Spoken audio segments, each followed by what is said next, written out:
আপনি বলছেন যে যতদিন পর্যন্ত বিএনপি ক্ষমতা না আসছে এতদিন পর্যন্ত আমি ভাত খামো না। আপনি এই কথা বলছেন না? যে এই কথা বলছেন, আমরা তো কেন্দ্রের মধ্যে আসছিলাম, আমরাও তো বুঝতেছিলাম, আমাদের বাড়ি অন্ত বলি দাও রান দাও লই আমরা বাড়ি ভাড়া ধরে দিচ্ছে না।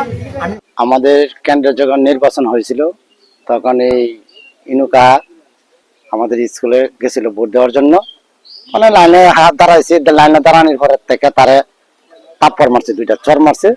চর মারার পরে সে আমরা দুইটা বাড়িতে আনছি, আনার পরে চিকিৎসা কিছু করছে, করার পরে সে প্রতিজ্ঞা করেছে যে দল যতদিন পর্যন্ত ক্ষমতা না যাবে ততদিন পর্যন্ত আমি ভাত খাবো না।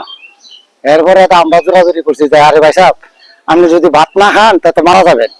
না, আমি দল ক্ষমতা না যাওয়ার এখন তো খাইতাম। পরে এখন তো আর 17 বছর ধরে তারে আমরা ভাত খাওয়াইতে পারছি না। যতদিন পর্যন্ত বিএনপি ক্ষমতায় না আসবে ততদিন পর্যন্ত সে ভাত খাবে না। আজ দীর্ঘ 17 বছর যাবৎ উনি ভাত খায়নি। নির্বাচনের আগে আলম সাহেব যখন এই সরকার পতন হওয়ার পরে আলম সাহেব আসছিল, ওনাকে ভাত খাওয়ানোর জন্য বলছে যে তুমি যখন সংসদে যাবে তখন আমি ভাত খাবো।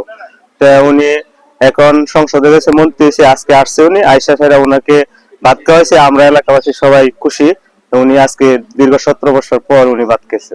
2008 সালে নির্বাচনে বিএনপি যখন নির্বাচনে অংশগ্রহণ করি তখন একদল সন্ত্রাসী আওয়ামী লীগ ইনু কাকাকে লাইন থেকে পিছন থেকে তাকে নিয়ে মারপিট করার কারণে আমরা বাড়িতে আনে চিকিৎসা করি, তাকে সুস্থ করে তুলি। সুস্থ করার পর সে প্রতিজ্ঞা করেছিল যে যদি বিএনপি ক্ষমতায় আসে তাহলে আমি ভাত খাবো, এর আগে আর ভাত খাবো না। তখন আজকে যখন বিএনপি ক্ষমতায় আসছে, ক্ষমতা আসার পর আলম ভাইয়ের নেতৃত্বে আমরা এখানে এলাকাবাসী সকলেই মিলে তাকে এই ভাত খাওয়ানোর ব্যবস্থা করে এবং ভাত খাওয়াইছি। ভাত খাওয়ানোর পর এখন এলাকাবাসী সবাই এখন খুশি। আজকে আমার স্বামী আজকে ভাত খাইছে, কিন্তু আজকে আলম সাহেব খাওয়াইছে। 17 বছর ধরে ভাত খানা তো আজকে আলম সাহেব ভাত খাওয়াইছে। আজকে 17 বছর ধরে ভাত খানা, আজকে আলম সাহেব ভাত খাওয়াইবো। এটা মাসে বিএনপির গেছেন বুদ্ধি তো যারা ভালো না বুদ্ধি তো আমলি হেরারা মারছে, মারপিট করে দিছে, বাঠিয়ে দিছে দলের ভিতরে। বাঠিয়ে দেশের ছেলেদের আসে করে আয়া কইছে বলে আমি আর খাইতাম না ভাত, যতক্ষণ শুনতি আলম সাহেব না যাইবো ফাঁস না হইব ততক্ষণ আমি ভাত খাইতাম না। আজকে আলম সাহেব ভাত খাওয়াইছে, আমরা খুব সবাই খুশি, আমরা পুরো ফ্যামিলি খুশি।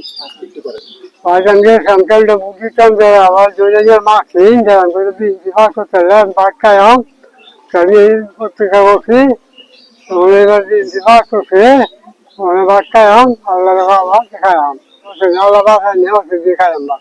2008 সালে জাতীয় সংসদ নির্বাচনে আমি সেই নির্বাচনে বিএনপির প্রার্থী ছিলাম।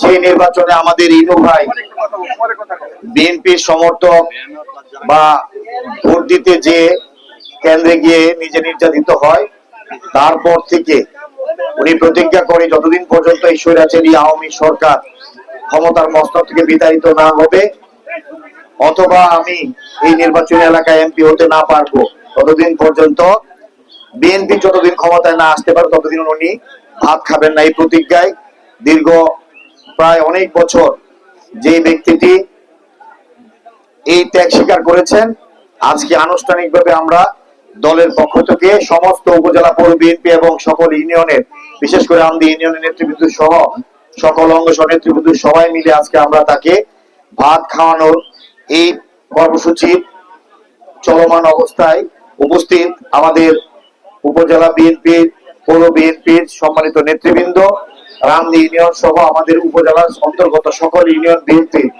সকল নেতৃবৃন্দ, অঙ্গ সংগঠনের নেতৃবৃন্দ, বিভিন্ন কিশোরগঞ্জ সহ বিভিন্ন এলাকা থেকে আগত সম্মানিত নেতৃবৃন্দ, সাংবাদিক বন্ধুগণ এবং যার জন্য আজকের আয়োজন, আমাদের মাঝে উপস্থিত আমাদের সেই সংগ্রামী যোদ্ধা, অন্যায়ের প্রতিবাদকারী ইনু ভাই এবং তার পরিবারবর্গ, প্রশাসনের কর্মকর্তা বিন্দু,